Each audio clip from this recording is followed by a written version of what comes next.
Good morning STTB students. I am Daljit, your Hindi teacher. Welcome to Hindi class. Dear students, आज हम पढ़ेंगे part number 9 ticket album, जिसमें दो बच्चों की कहानी है जो टिकट इकट्ठा करते हैं और उसको एल्बम में लगाते हैं। कुछ बच्चों को टिकट इकट्ठा करने का बहुत शौक होता है, उसकी एल्बम बनाने का बहुत शौक होता है। ऐसी ही ये कहानी है। तो चलिए हम लेसन पढ़ते हैं। अब राजप्पा को कोई नहीं पूछता, आजकल सब के सब नागराजन को घेरे रहते। नागराजन घमंडी हो गया है। राजप्पा सारे लड़कों में कहता फिरता, पर लड़के भला कहाँ उसकी बातों पर ध्यान देते। नागराजन के मामा जी ने सिंगापुर से एक एल्बम भिजवाया था, वह लड़कों को दिखाया करता। सुबह पहली घंटी के बजने तक सभी लड़के नागराजन को घेर कर एल्बम देखा करते। आधी छुट्टी के वक्त भी उसके आसपास लड़कों का जमघट लगा रहता, यानी कि बहुत जमा होते बच्चे उसके पास। कई लोग टोलियों में उसके घर तक हो आए। नागराजन शांतिपूर्वक सभी को अपना एल्बम दिखाता, पर किसी को हाथ नहीं लगाने देता। एल्बम को गोद में रख लेता और एक एक पन्ना पलटता। लड़के बस देखकर खुश होते।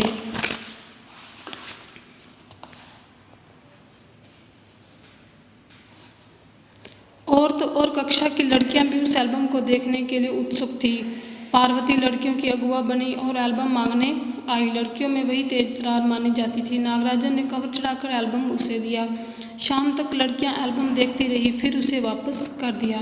अब राजप्पा के एल्बम को कोई पूछने वाला नहीं था। वाकई उसकी शान अब घट गई थी। राजप्पा के एल्बम की लड़कों में काफ़ी तारीफ रही। मधुमक्खी की तरह उसने एक एक करके टिकट जमा किए थे। उसे तो बस यही धुन सवार थी। सुबह 8 बजे वह घर से निकल पड़ता।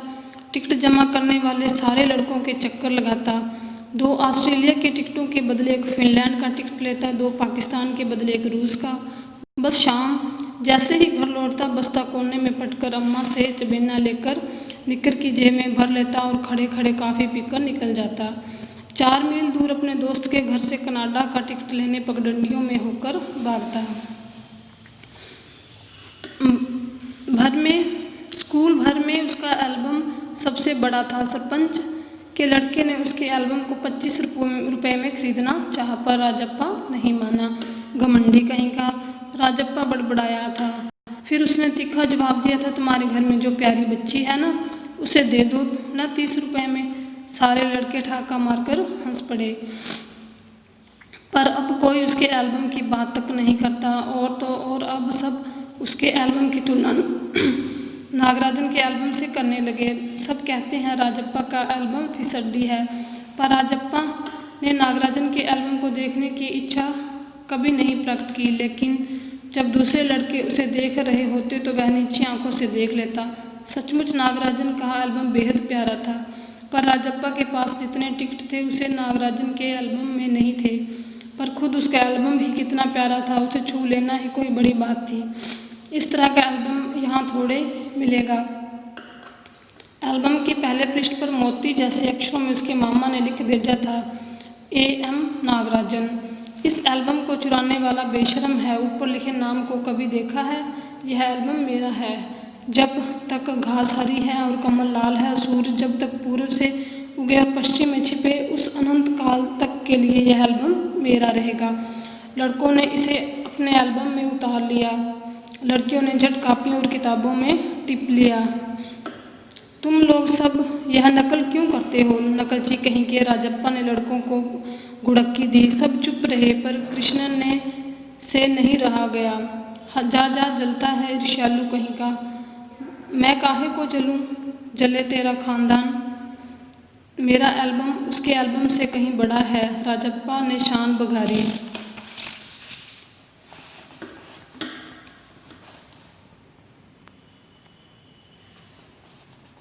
अरे उसके पास जो टिकटें हैं वह हैं, कहीं तेरे पास सब क्यों?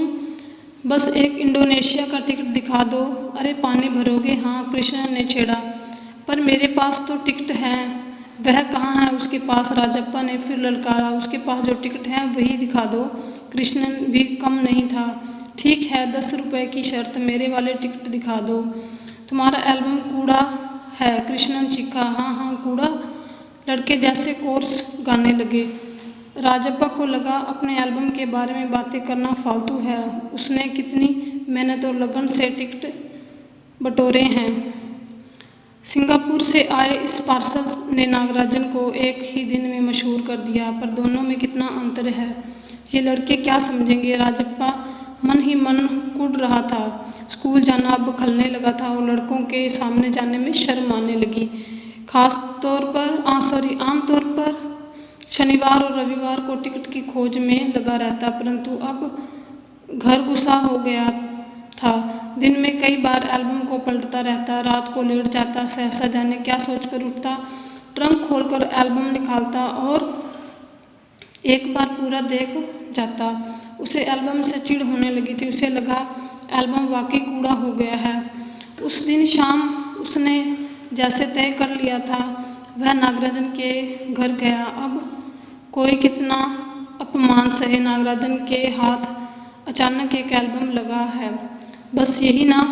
वह क्या जाने टिकट कैसे जमा किए जाते हैं, एक एक टिकट की क्या कीमत होती है, वह भला कैसे समझे। सोचता होगा टिकट जितना बड़ा होगा वह उतना ही कीमती होगा। हाँ, फिर सोचता होगा बड़े देश का टिकट कीमती होगा, वह भला क्या समझे।